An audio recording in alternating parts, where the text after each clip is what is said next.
What's up YouTube, it's Louis here bringing you today's cryptocurrency video. Thank you for 500 followers on Twitter. The giveaway is now on my Twitter, so make sure you do all the steps. To enter you must do all the steps. If you don't, you won't enter. So make sure you're doing them all.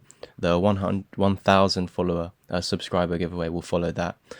This 50 XRP one will finish like tomorrow evening or whatnot. That's when I'll do the giveaway. If I don't hear back from the winner in 24 hours, and of course I'm going to redo the giveaway, spin the wheel again. Perfect. Bitcoin did what we didn't want to see, and that's why we're seeing all the alts rolling over, because what happens with Bitcoin happens to the alts, and that's why the only chart that matters is Bitcoin. So don't even look at the alts, to be honest. I will be bringing out updates on the alts today, but there's no point in looking at them. They're going to look even worse than Bitcoin, and if Bitcoin starts going up, they will go up no matter how bad they look, and people need to understand this, okay? So you lost your low at 49k, which I gave you yesterday. You now printed a lower low on the daily time frame. And yesterday we were already under this head and shoulders patterns neckline. I think when I made the video we were over here and it was green up here, but if I said now that we're below this, you got a technical target down here. And right now on the 1 hour time frame, I am seeing this ascending triangle with a technical target sitting up here, the 382. But when you're in a downtrend, which we are in, W's or any bullish patterns or even bullish candlestick patterns, they may work but only in the short term, or they may not work at all. So we're in this downtrend. Here you have a bullish spinning top, you pumped up, but you're in a downtrend, so it worked in the short term. Then you came down to here, bullish hammer, didn't even work at all, rolled over. So this is what you need to understand. When you're in an opposite trend, some of these don't work. If you're at a bottom of a downtrend, they will reverse the trend.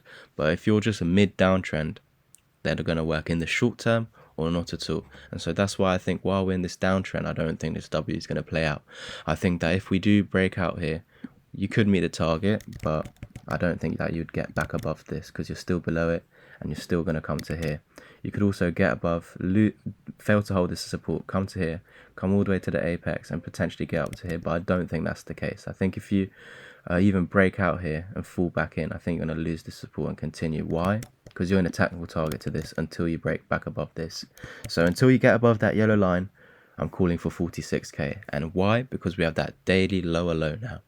And so if you do come to this target and then lose the one at 46k 100, 46,100, then we're going to have a further target to the 1618 sitting at 42,900 and potentially even wick down to here. So I'm going to go back to the daily time frame to show you why I think this wick will fill in, because in the past when you wick down you eventually fill it in. You don't always come to the bottom, but in this case you did, in this case you did, in this case you did. If we go back, look at earlier times in the dip, back in May, you had this massive wick. Everyone thought we were going to go up here, came down and filled in that wick all the way to the very end as well. You didn't fill in this wick, but you did come to fill it in basically. Look, the wick finished there, that's where the body's closed, and then you filled in that wick basically. And the same always happens. Massive wick here, you filled it in.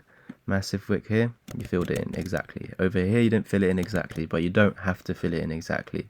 It's just if you see these massive wicks, it's highly likely that you're eventually going to fill them in. Not all the way, it doesn't have to be all the way, but tries to fill it in. Perfect. I hope you enjoyed today's update. What I can say though is the last thing is that you are, when we measured from this swing low over here to this swing high, you did come to the 0618 and lose it, and with this ascending triangle you can get back above it, and if you do confirm it as support, there's a high likelihood that you could break above this yellow line, but you could also get rejected.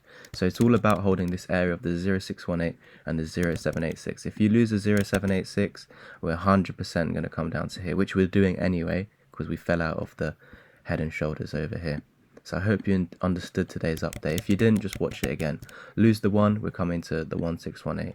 And if you do come below that, look where the 2 is, at the bottom of that larger falling wedge with the wick over here.